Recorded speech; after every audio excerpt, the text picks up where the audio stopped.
नमस्कार दोस्तों, आप सभी का study for UPSC PC channel में स्वागत है। आज तारीख है 8 अगस्त 2026 और आज का न्यूज़पेपर आर्टिकल डिस्कशन का यह वीडियो होगा। आज के वीडियो में आईआर का एक बहुत ही महत्वपूर्ण टॉपिक हम लोग पढ़ेंगे जिसको कहा जा रहा है सुन्नी नाटो। बिल्कुल सही सुन रहे हैं आप, सुन्नी नाटो। नाटो जो है नॉर्थ अटलांटिक ट्रीटी ऑर्गेनाइजेशन, उसी प्रकार से सुन्नी गुट पाकिस्तान, तुर्की और सऊदी अरब ने मिलकर के डिफेंस पैक्ट को साइन किया है। लेकिन सुरक्षा किसके खिलाफ? जैसे अगर आप ध्यान से पढ़ेंगे तो नाटो जो है ये यूएसएसआर के खिलाफ बनाया गया था और यूएसएसआर जब ख़त्म हो गया तो उसके बाद भी अलोकतांत्रिक सरकारें, तानाशाही प्रकार की सरकारों के खिलाफ इन्होंने मिलकर के काम किया है। लेकिन सुन्नी नाटो जो है अगेंस्ट होम, मतलब किसके खिलाफ ये बनाया जा रहा है, किससे इन्हें डर है? अगर इसको आपने सुन्नी नाम दिया है, सुन्नी नाटो नाम दिया है, तो फिर आपको सिया से खतरा है क्या? इन्हीं सब टॉपिक को ज़रा आज हम लोग डिटेल में डिस्कस करेंगे। उससे पहले एक इन्फॉर्मेशन दे देता हूँ। हमारे 72 और 73 के जितने भी बच्चे हैं उन सभी के लिए, उन्हीं के रिक्वेस्ट पर वो बोल रहे थे मुझे कि कुछ आंसर राइटिंग रिगार्डिंग शुरू करिए, तो सबसे बेहतर होगा, चूँकि प्रीलिम का डेट आगे बढ़ा है, डेट नहीं आया है, मोस्ट प्रोबेबली अक्टूबर मंथ में होने के चांसेस 90% ज़्यादा है, 99% है, या फिर नवंबर के फर्स्ट वीक में आपका प्रीलिम एग्ज़ाम हो सकता है। इतने दिन क्या करें? क्या पीटी की तैयारी छोड़ दें? बिल्कुल भी नहीं, ऐसी गलती कभी भी नहीं करते हैं, क्योंकि अगस्त सितंबर 2 ही महीना है आपके हाथों में। तो हम क्या कर सकते हैं? निबंध लेखन जरूर कर सकते हैं सप्ताह में 3 दिन। बाकी समय आप प्रीलिम का पढ़ते रहें, जीएस को पढ़ते रहें। निबंध लेखन के लिए जुड़ना हो तो जुड़ जाइएगा। 14 तारीख से शुरू कर रहा हूँ, 14 अक्टूबर तक ये ग्रुप चलेगा, जिसमें हम लोग वीक में 3 दिन निबंध करेंगे, डिटेल में उसे डिस्कस भी करेंगे, समझेंगे कि क्या है, इवैल्यूएशन तो होगा ही। तो जिन्हें जुड़ना हो ज़रूर जुड़िएगा। बहुत ही कम फीस पर मैंने शुरू किया है ताकि आप लिखने से अभ्यास आपका न छूटे। तो जिन्हें जुड़ना हो मैसेज करिएगा। चलते हैं, शुरू करते हैं आज के वीडियो पर। देखिए क्या है आज का पहला topic. Saudi Arabia, Turkey and Pak sign defence deal amid West Asia crisis. ध्यान से पढ़िए इन्होंने क्या लिखा है। इंडियन एक्सप्रेस ने भी लिखा है कि वेस्ट एशिया में चल रहे संकट के बीच में सऊदी, तुर्की और जो पाकिस्तान है, इन तीनों ने डिफेंस डील को साइन किया है। तो सबसे पहली बात तो यहाँ पर यही आ जाता है, अगेंस्ट किसके खिलाफ, किससे इनको सुरक्षा का भय है, किससे ये खुद को सुरक्षित करना चाहते हैं मिल कर के? क्योंकि अगर मिल कर के सुरक्षा का प्रावधान के बारे में कोई सोच रहा है तो दुश्मन ज़रूर शक्तिशाली होगा। तो दुश्मन कौन शक्तिशाली है? सब जगह पर यही सवाल पूछा जा रहा है। क्या इजराइल है? क्या यूएस है? क्या ईरान है? क्या भारत है? कौन है इनका दुश्मन? तो भारत और सऊदी अरेबिया के संबंध हैं बहुत ही बेहतर हैं। जितना बेहतर पाकिस्तान के साथ संबंध है सऊदी अरेबिया के, उतना ही बेहतर हमारे साथ भी संबंध हैं। तो भारत के खिलाफ तो हो नहीं सकता है। ईरान और पाकिस्तान के संबंध तो इतने बुरे नहीं हैं कि भाई उनके खिलाफ सुरक्षा के लिए आपको गुट बनाना पड़े। यूएस के रहमो करम पर ही जिंदा हैं ये तीनों देश, ये तो खुल कर के ही बोला जा रहा है। इजराइल और सऊदी जो है ये तो गहरे मित्र हैं, परोक्ष रूप से और अप्रत्यक्ष रूप से दोनों प्रकार से गहरे मित्र हो गए हैं। क्योंकि ईरान ने जब ईरान पर अटैक किया था इजराइल और यूएस ने। ईरान ने अटैक किया किसके ऊपर में? सऊदी अरब, यूएई, इन सभी देशों के ऊपर में। तो उसके बाद से सऊदी अरब और इजराइल की नज़दीकी बढ़ी है, ना कि कम हुई है। तो किसके खिलाफ ये गठबंधन है? और अगर ये गठबंधन वाकई काम का है तो सऊदी और पाक गवर्नमेंट के बीच में जो डिफेंस डील साइन हुआ था सऊदी और पाकिस्तान के बीच में, तो सऊदी पर जो इतने बम गिरे हैं ईरान की तरफ से या बाकी देशों की तरफ से जो हमले हुए हैं इतने सारे, तो कहाँ गया पाकिस्तान उसे बचाने के लिए? तो ये क्या है? ये माना जा रहा है कि सऊदी अरेबिया ने ईरान को ध्यान में रखते हुए पाकिस्तान और तुर्की के साथ में मिलकर के साइन किया है, जिससे ईरान के प्रभाव को काउंटर किया जा सके। क्योंकि इस युद्ध से एक चीज़ तो निकल कर के सामने आ गया है कि ईरान जो है वेस्ट एशिया में सबसे बड़ी शक्ति साबित होने वाला है। क्योंकि यूएस और इजराइल मिलकर के भी उसे हरा नहीं पाए, उसे झुका नहीं पाए, शासन सत्ता परिवर्तित नहीं कर पाए। अगर एक शब्द में कहा जाए तो कुछ भी बिगाड़ नहीं पाए, कुछ लोगों को मारने के अलावा। इसलिए ईरान इस क्षेत्र में अब सुपर पावर बन कर के रहेगा। तो अब उसको काउंटर करने के लिए तीनों देश जो हैं वो इकट्ठे हो रहे हैं। क्रक्स इस बात का यही है, अर्थात अगर ये सुन्नी नाटो है तो यह सिया के खिलाफ ही बनाया जा रहा है। ये चीज़ तो आप तय मान करके चलिएगा। सभी जगहों पर मैंने पढ़ा है, दुनिया भर के अखबारों को पढ़ा है सुबह से, तो इसके बाद ही आपको बता रहा हूँ मैं। चलिए समझते हैं इसको और इसका वैश्विक प्रभाव भी हम लोग देखेंगे। सवाल आपसे ये पूछा जाएगा, सऊदी, पाक और तुर्की के बीच में हाल ही में जो डिफेंस पैक्ट साइन किया गया है, इसका वैश्विक इम्पैक्ट क्या पड़ सकता है और भारत के ऊपर में इसका क्या प्रभाव पड़ सकता है। तो भारत के ऊपर में अगर वास्तविकता में हम प्रभाव देखें तो शून्य है, क्योंकि ऑपरेशन सिंदूर के दौरान भी तुर्की ने मदद किया था पाकिस्तान का, लेकिन उससे कुछ खास इम्पैक्ट नहीं पड़ा है। हमने भी तुर्की के इर्द गिर्द के जो देश हैं, साइप्रस जैसे देश हैं, ग्रीस जैसे देश हैं, उनके साथ बहुत ही बेहतर संबंध साइन किया, उनके साथ डील को भी आगे बढ़ा रहे हैं और डिफेंस पैक्ट भी हम लोग साइन कर रहे हैं। सऊदी अरब, पाकिस्तान, तुर्की ने शुक्रवार को एक संयुक्त रक्षा समझौते पर हस्ताक्षर किया है। इस समझौते के लगभग 1 साल की बातचीत के बाद से अंतिम रूप दिया गया। 1 वर्ष से बातचीत चल रही थी, उसके बाद इसको साइन किया गया है। इस समझौते पर सऊदी क्राउन प्रिंस मोहम्मद बिन सलमान, तुर्की के राष्ट्रपति तैयब अर्दोगान और पाकिस्तान के प्रधानमंत्री शहबाज शरीफ, सो कॉल्ड प्रधानमंत्री इनको कहा जाता है क्योंकि वास्तविकता में शक्ति किसी और के हाथों में होती है, मक्का संयुक्त रक्षा समझौता, मक्का पवित्र स्थल है, मक्का संयुक्त रक्षा समझौता, तो सऊदी अरब में जो मक्का है उसी के आधार पर इसको नाम दिया गया मक्का संयुक्त रक्षा समझौता। यानी कि इन्होंने इस गठबंधन को कंप्लीटली रिलीजियस व्यू देने का भी प्रयास किया है। क्या देने का? कि इस्लामिक गठबंधन है एक प्रकार से ये, ठीक है। समझौते के सबसे महत्वपूर्ण प्रावधान यह है कि तीनों हस्ताक्षरकर्ता देश में से किसी एक पर भी सशस्त्र हमला होने पर उसे सभी पर हमला माना जाएगा। तो सऊदी अरब पर जो इतने बम गिरे हैं तो कहाँ आया पाकिस्तान उन्हें बचाने के लिए, है ना। यह समझौता पश्चिम एशिया में गंभीर क्षेत्रीय संकट के बीच हस्ताक्षरित किया गया है, जिसमें खाड़ी देश के तेल निर्यातकों पर ईरानी मिसाइल हमले, ऊर्जा शिपमेंट की नाकेबंदी भी शामिल है। ये तीनों इजराइल, क्रांतिकारी शिया ईरान दोनों के आक्रामक सैन्य रुख को लेकर के गहरी चिंताएं साझा करते हैं।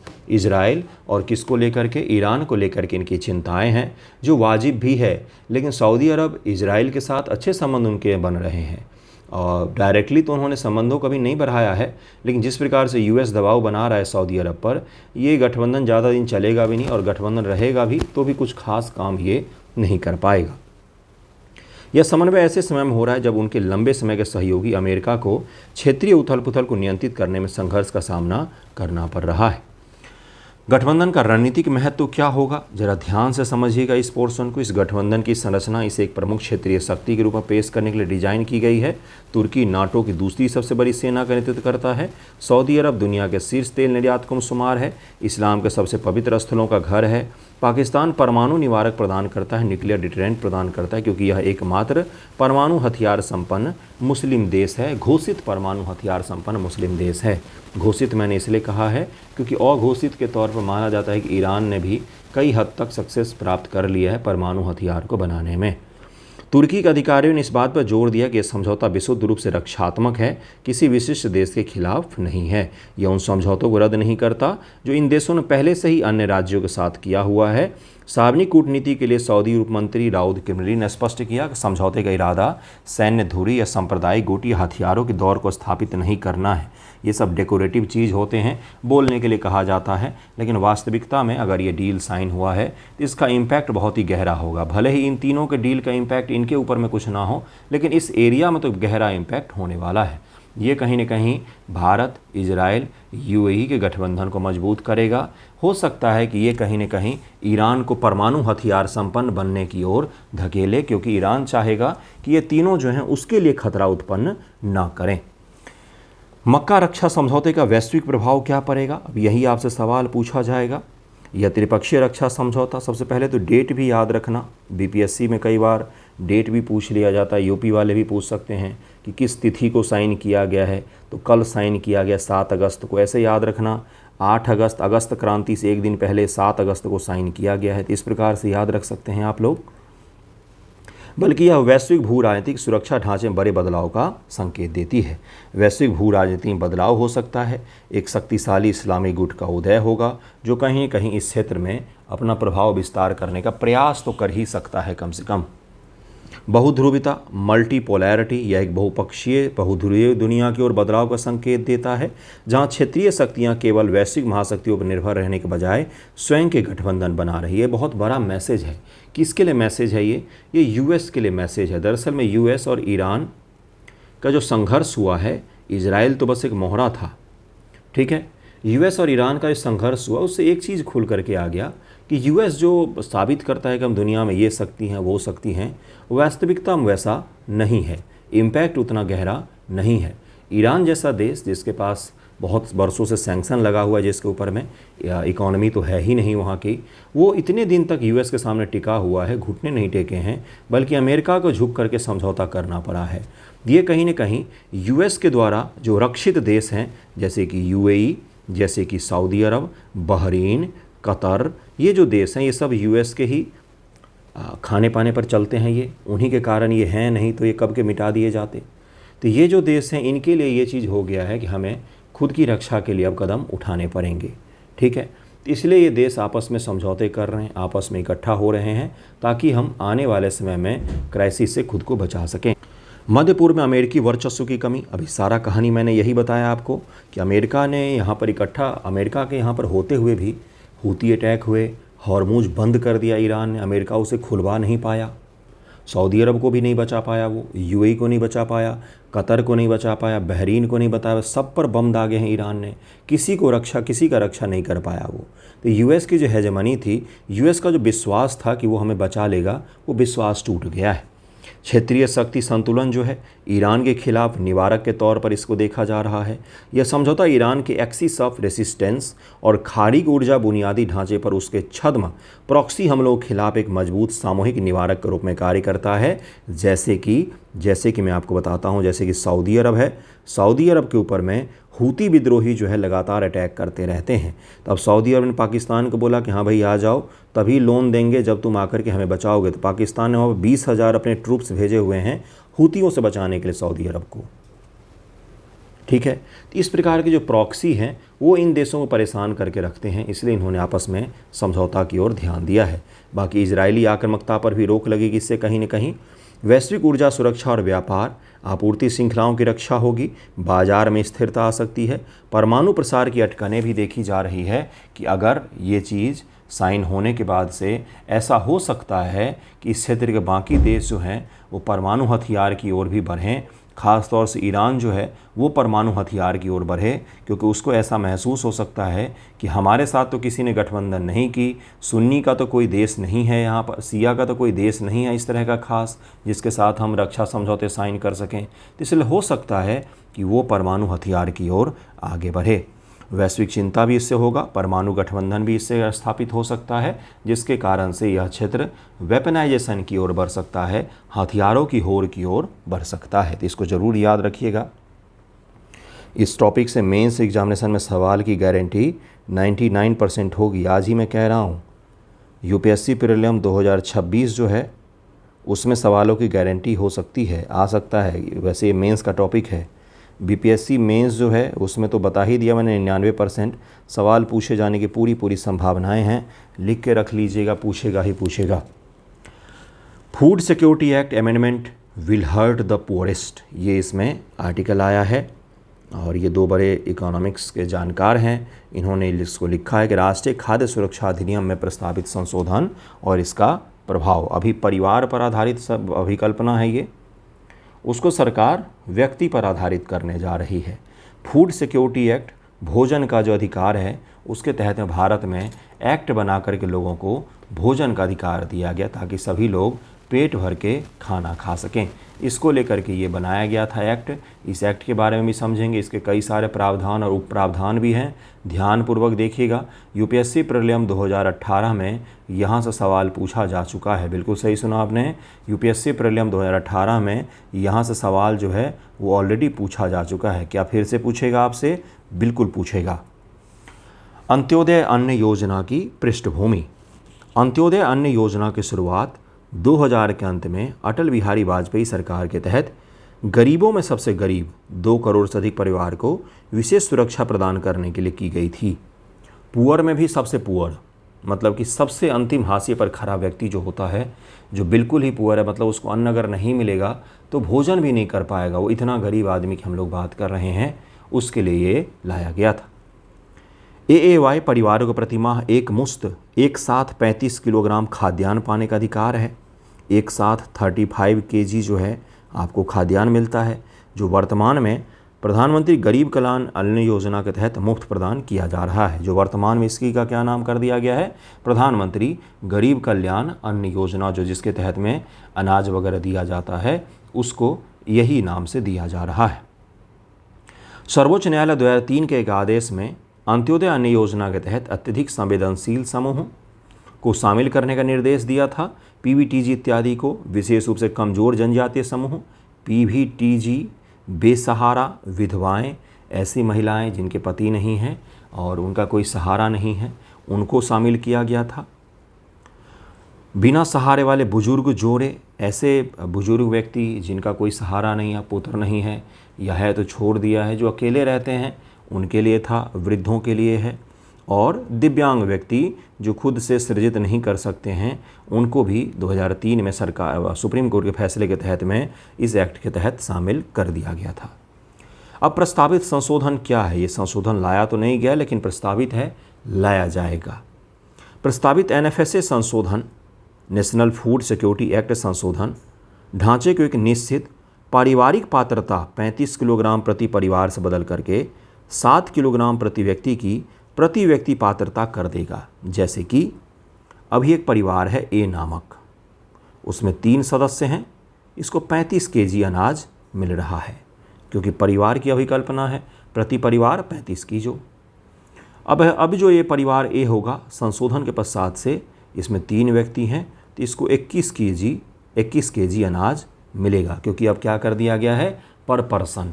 अब हम परिवार नहीं देखेंगे, अब हम व्यक्ति देखेंगे कि एक परिवार में कितने व्यक्ति है। हालांकि अपर लिमिट लगा ही हुआ है। अगर मान लीजिए एक बी परिवार है, इसमें 6 लोग हैं, तो साक्षक 42 किलो नहीं मिलेगा, बल्कि 35 किलो ही इनको प्राप्त होगा। ये चीज़ यहाँ पर किया जा रहा है। ठीक है। 5 या अधिक सदस्य वाले परिवार का राशन में कोई अंतर नहीं आएगा। छोटे परिवार जो अनुसार से परिवारों का 53% है, मतलब भारत में अंत्योदय अन्न योजना का अगर हम लोग देखेंगे तो 53% ऐसे परिवार हैं जो छोटे परिवार हैं। उनके वर्तमान लाभों में 20% से 80% तक का नुकसान होगा। वही मैंने बताया, 21 केजी अब मिलेगा उनको, पहले 35 केजी मिल रहा था। तो यार खाना मिल रहा है तो खाएंगे ही ना, बेचेंगे थोड़ी ना। 35 किलो अनाज में से क्या बेच लेगा कोई इंसान, है ना। अकेले रहने वाली महिलाओं की श्रेणी में लगभग 10 लाख, जिनमें से अधिकांश विधवाएं हैं, पर सबसे बुरा प्रभाव पड़ेगा। इनको 35 केजी मिल रहा था, जिससे पेट भर के खाना खा रही थी, अब 7 केजी ही इनको मिल पाएगा। उनका मासिक खाद्यान्न राशन 35 किलोग्राम से गिर करके मात्र 7 किलोग्राम रह जाएगा, जो 80% की भारी कटौती है। कटौती कहाँ पर करना चाहिए सरकार को, और कहाँ पर सरकार कर रही है, अन्न छीन रही है संशोधन करके। क्या करोगे महाराज 22 किलो चावल गेहूँ बचा करके। सरकार का तर्क बनाम आलोचना। सरकार समानता के नाम पर इस नीतिगत बदलाव को सही ठहराती है, यह तर्क देते हुए कि इस AAY श्रेणी के भीतर प्रति व्यक्ति पात्रताओं में भिन्नता कम होगी। लेखक इस तर्क की तुलना चपरासी और चौकीदार के बीच वेतन असमानता को कम करने के आधार पर चपरासी के वेतन कम करने से करते हैं कि एक चपरासी और चौकीदार है, दोनों का वेतन अलग अलग है, तो दोनों का वेतन अगर समान करना है तो क्या कर सकते हैं हम, दोनों के वेतन को कम करके हम उतना ही कर दें। ठीक है, एक आदमी 150 रुपया कमा रहा है, एक आदमी 100 रुपया कमा रहा है, तो समानता लाने के लिए हमने क्या किया, जो 150 कमा रहा है ना, उसका 50 रुपये की इनकम रोक दिया। अब दोनों का समान हो गया, सबको गरीब बना दो, सब समान हो गए, समानता का अधिकार लागू हो गया। समानता तो है ही, है ना। लेखक का तर्क है कि वास्तविक मकसद पैसा बचाना है। यह संशोधन सरकार को सालाना लगभग 2 मिलियन टन खाद्यान्न बचाएगा AAY के आवंटित 10 मिलियन टन में से। और इस खाद्यान्न का क्या करेंगे, इथेनॉल बना करके गाड़ी में डालेंगे। प्रस्तावित NFSA संशोधन को पूरी तरह से रद्द कर दिया जाना चाहिए। सरकार को पुरानी सूची और संपन्न परिवारों को हटा करके कार्यक्रम में सुधार करना चाहिए। आप ऐसे परिवारों को क्यों नहीं हटा देते हैं जिनके पास नहीं जाना चाहिए, जो संपन्न हैं। कई सारे गांव घर में आपको दिखेंगे कार में जा करके PDS वाला चावल उठा के लाते हैं लोग, है ना। तो ये सरकार को करना चाहिए, इसको थोड़ा तार्किक बनाना चाहिए, न कि समानता लागू करने के आधार पर कमज़ोर लोगों को अन्न से वंचित करना चाहिए, ताकि वास्तविक उस बेसहारा परिवारों की जगह बनाई जा सके जो छूट गए हैं। अंत्योदय परिवारों के लिए सार्वजनिक वितरण प्रणाली अधिकार का विस्तार करते हुए इसमें दाल और खाद्य तेल को जोड़ा जाना चाहिए। अगर सरकार का पैसा बचता है तो इसमें दाल और तेल इत्यादि को भी हमें ऐड कर सकते हैं। अब जरा एनएफएसए एक्ट 2013 को समझते हैं। ये कांग्रेस की गवर्नमेंट जब जाने वाली थी 2014 से पहले, उसने आखिरी प्रयास किया था कि उसकी सरकार रह जाए। उसी के तहत में एनएफएसए एक्ट लाया गया था। भोजन का अधिकार इसे कहा जाता है, जो वाकई बहुत ही बेहतर है। ये बहुत ही बेहतर एक्ट है, बहुत ही बेहतर है, क्योंकि इसने वाकई काम किया है। राष्ट्रीय खाद्य सुरक्षा अधिनियम जुलाई 2013 में लागू किया गया। इसका प्राथमिक उद्देश्य किफ़ायती कीमतों पर गुणवत्तापूर्वक भोजन की पर्याप्त मात्रा तक पहुंच सुनिश्चित करके खाद्य और पोषण सुरक्षा प्रदान करना है। यह अधिनियम खाद्य सुरक्षा के दृष्टिकोण में कल्याण आधारित, वेलफेयर बेस्ड से अधिकार आधारित भोजन का अधिकार के एक ऐतिहासिक बदलाव का प्रतीक था। पहले था कि राज्य की कृपा मात्र से आपको भोजन मिलेगा, अब वो नहीं है। अब अधिकार है हमारा भोजन करना अधिकार है, हमें भोजन चाहिए। एज ए नागरिक आप सरकार से ये चीज़ मांग कर सकते हैं। तो यही है क्या, यही है कल्याण और अधिकार में फ़र्क। कोई आप पर दया करके कोई चीज़ देता है और किसी से आप अधिकार के तौर पर कुछ प्राप्त करते हैं, दोनों में अंतर होता है। कवरेज और पात्रता, यहीं से सवाल पूछा गया था भाइयों बहनों, ध्यान से देखिए क्या है। कानूनी रूप से 75% ग्रामीण आबादी, ये सवाल पूछा गया यूपीएससी प्रीलिम में। 50% शहरी आबादी को लक्षित टीपीडीएस के तहत रियायती खाद्यान्न प्रदान करने का अधिकार देता है। यह भारत की कुल आबादी के लगभग 67% 2/3 हिस्सा को कवर करता है। अंत्योदय अन्न योजना, लाभार्थियों की श्रेणी 2 है, प्राथमिकता वाले परिवार 2 हैं। अंत्योदय अन्न सबसे गरीब परिवारों को 35 किलोग्राम मिलता है। प्राथमिकता वाले इस श्रेणी के तहत पहचाने गए परिवार को प्रति व्यक्ति 5 किलोग्राम खाद्यान्न प्रति माह पाने का अधिकार दिया गया है। मूल्य निर्धारण, ऐतिहासिक रूप से अधिनियम ने अत्यधिक रियायती कीमतें, जिन्हें सेंट्रल इशू प्राइस CIP कहा जाता है, तय की गई थी। चावल के लिए 3 रुपये प्रति किलो, गेहूं के लिए 2 रुपये प्रति किलो और मोटे अनाज के लिए 1 रुपये प्रति किलो। वर्तमान प्रधानमंत्री गरीब कल्याण अन्न योजना के तहत सभी एनएफएसए लाभार्थियों को खाद्यान्न पूरी तरह से मुफ्त दिया जा रहा है। उस समय कम दाम पर दिया जा रहा था, लेकिन अब इसको फ्री ऑफ कॉस्ट कर दिया गया है। राशन कार्ड, ये सबसे इंपॉर्टेंट पहलू है। यूपीएससी प्रीलिम में 4 स्टेटमेंट थे, उसमें से एक स्टेटमेंट ये भी था। राशन कार्ड जारी करने के उद्देश्य परिवार की सबसे बड़ी महिला, जिसकी उम्र 18 वर्ष या उससे अधिक हो, को परिवार का मुखिया माना जाता है और उसी के नाम पर राशन कार्ड जारी होगा। पुरुष के नाम पर जारी नहीं होता। अगर परिवार में महिला है, 18 वर्ष से ज़्यादा उम्र की है, मदर है या कोई और है, तो उसी के नाम पर राशन कार्ड जारी होगा। अर्थात वुमेन एम्पावरमेंट भी है ये। वुमेन एम्पावरमेंट क्या है, बस महिला के नाम पर जारी किया जाता है। मातृ व शिशु सहायता, गर्भवती महिलाएं, स्तनपान कराने वाली माताएं, उन्हें गर्भावस्था के दौरान प्रसव के 6 महीने बाद तक मुफ्त पौष्टिक भोजन का अधिकार भी कम से कम 6,000 रुपये मातृत्व लाभ प्रधानमंत्री मातृ वंदना योजना के माध्यम से भी हकदार होती हैं।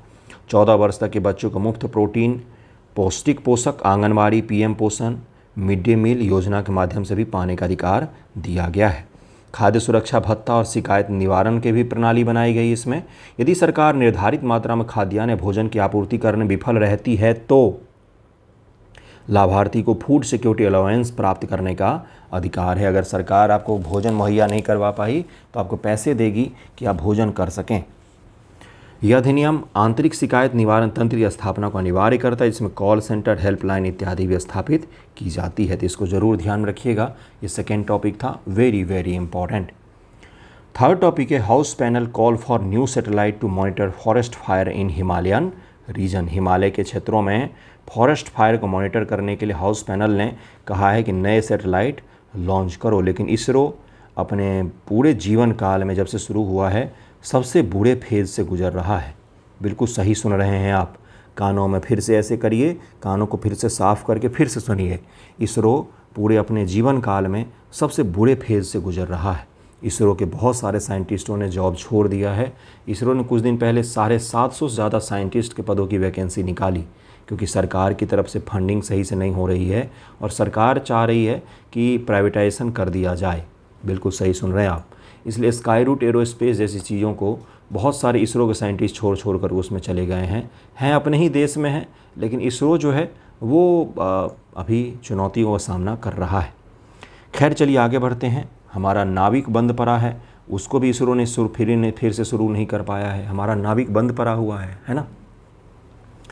विज्ञान, प्रौद्योगिकी, पर्यावरण, वन, जलवायु परिवर्तन पर मेधा कुलकर्णी की अध्यक्षता वाली संसदीय स्थायी समिति, मेधा कुलकर्णी की अध्यक्षता वाली संसदीय स्थायी समिति ने जंगल की आग के 24 घंटे निगरानी के लिए जियो स्टेशनरी प्रक्षेपण को प्राथमिकता देने की सिफारिश की है और सरकार से कहा है कि आप इसे लॉन्च करें। समिति ने आग लगने के लिए जिम्मेदार ईंधन भार फ्यूल लोड्स को कम करने हेतु देवदार के सुइयों पाइन नीडल्स के संग्रह के लिए क्षेत्रों की पहचान करने, राजकोषीय व बाजार पहुंच प्रोत्साहन प्रदान करने के लिए राष्ट्रीय देवदार सुई उपयोग नीति की भी मांग की है, ताकि आग ना लगे, वहां पर आग लगने से बचाया जा सके। समिति ने हिमालय क्षेत्र में जंगल की आग से निपटने के लिए समर्पित राष्ट्रीय आपदा प्रतिक्रिया बल एनडीआरएफ के कम से कम 2 क्षेत्रीय प्रतिक्रिया केंद्र स्थापित करने की भी सिफारिश की है कि ऐसे एरिया जहां पर हिमालय के जंगलों में आग लगने की संभावनाएं होती हैं, वहां पर एनडीआरएफ की टीम को त्वरित रूप से रखा जाए, ताकि आग लगने पर तुरंत ये प्रतिक्रिया करके रोक सकें। जंगल की आग जो है कि भारत की ही समस्या नहीं है, अमेरिका और यूरोप, जैसे यूरोप में कुछ दिन पहले ही, 1 सप्ताह पहले की मैं बात कर रहा हूँ, भयानक आग देखा गया है, फ्रांस में खास तौर से। निगरानी में कमी। समिति ने उल्लेख किया कि भारत की सक्रिय अग्नि निगरानी वर्तमान में विदेशी ध्रुवीय कक्षा वाले उपग्रह जैसे एक्वा और Xiaomi NPP पर निर्भर हैं। बिल्कुल सही सुन रहे हैं आप, फिर से सुनिए कान को साफ करके। हमारी अभी भी अग्नि निगरानी जो है वर्तमान में ये विदेशी सैटेलाइटों के माध्यम से होता है, अपने नहीं है हमारे पास इसकी निगरानी करने के लिए। फिर से सुनिएगा, ठीक है? क्यों सुनना ज़रूरी है? ताकि हम समझ सके कि हम किस प्रकार के चैलेंजेस का सामना कर रहे हैं। ठीक है भाइयों बहनों, ये दैनिक अग्नि निगरानी चक्र में एक महत्वपूर्ण अवलोकन अंतराल पैदा करता है, जिसके कारण से क्रिटिकल ऑब्जर्वेशनल गैप, अब जब ऑब्जर्वेशन हो रहा है तब वहाँ पर आग नहीं है, पता चला आग लग गई, अभी ऑब्जर्वेशन का समय उसका एंड हो गया, वो सैटेलाइट कहीं और चला गया है, तो हमें उसके बारे में देर से जानकारी प्राप्त होती है। तो देर से जानकारी जैसे ही प्राप्त होती तब तक तो जंगल की आग जो है वो फैल जाती है चारों तरफ। देखिए क्या है, समिति ने प्रकाश डाला कि पश्चिमी और पूर्वी हिमालय जंगल की आग गतिशीलता अलग अलग है। पश्चिमी हिमालय आग मुख्य रूप से प्री मानसून की गर्मी, देवदार सुई के ईंधन भार और मानवीय हस्तक्षेप के कारण से लगती है। पूर्वी हिमालय में आग वायुमंडलीय शुष्कता, खेती जुड़ी जलाने की प्रथाओं की जटिल परस्पर क्रिया का परिणाम है। मतलब भारत के पूर्व में जो हिमालय है, नॉर्थ ईस्ट में, यहाँ पर खेती, झूम खेती इत्यादि कारण से लगती है मानवीय गतिविधियाँ। पश्चिमी में प्राकृतिक कारणों से लगती है, यही यहाँ पर बताया जा रहा है। झूठे अलार्म, फॉल्स अलार्म भी बहुत ज़्यादा देखे जाते हैं। जितने अलार्म हमें मिलते हैं उसमें से मात्र 12.5% ही आग की घटनाएं सही होती हैं। तो फॉल्स अलार्म के कारण से जो रक्षाकर्मी हैं वो सही से प्रतिक्रिया नहीं कर पाते, वो फंस के रह जाते हैं, इधर भागे कि उधर भागें, भागते रहते हैं बेचारे और आग दिखता ही नहीं है उन्हें। तो ये एक बहुत बड़ा क्या है, तो चुनौती है। तो इसको ज़रूर याद रखिएगा। इस समिति का नाम भी ध्यान में रखिएगा, कौन से सैटेलाइट से वर्तमान में निगरानी की जा रही है ये भी ध्यान रखना। और जो समिति का नाम था, समिति का नाम क्या था, देखिए यहाँ पर मैंने बताया आपको, मेधा कुलकर्णी की अध्यक्षता वाली जॉइंट पार्लियामेंट्री कमेटी होती है, उसी के द्वारा ये कहा गया है। ठीक है, तो आज के तीनों टॉपिक यहाँ पर एंड होते हैं। कैसा लगा है वीडियो ज़रूर बताइएगा। आज के इस वीडियो से एक सवाल की गारंटी मैं आज ही ले रहा हूँ, जिस दिन सवाल आएगा उस दिन आपको फिर से दिखा दिया जाएगा। ठीक है, धन्यवाद आप सभी का।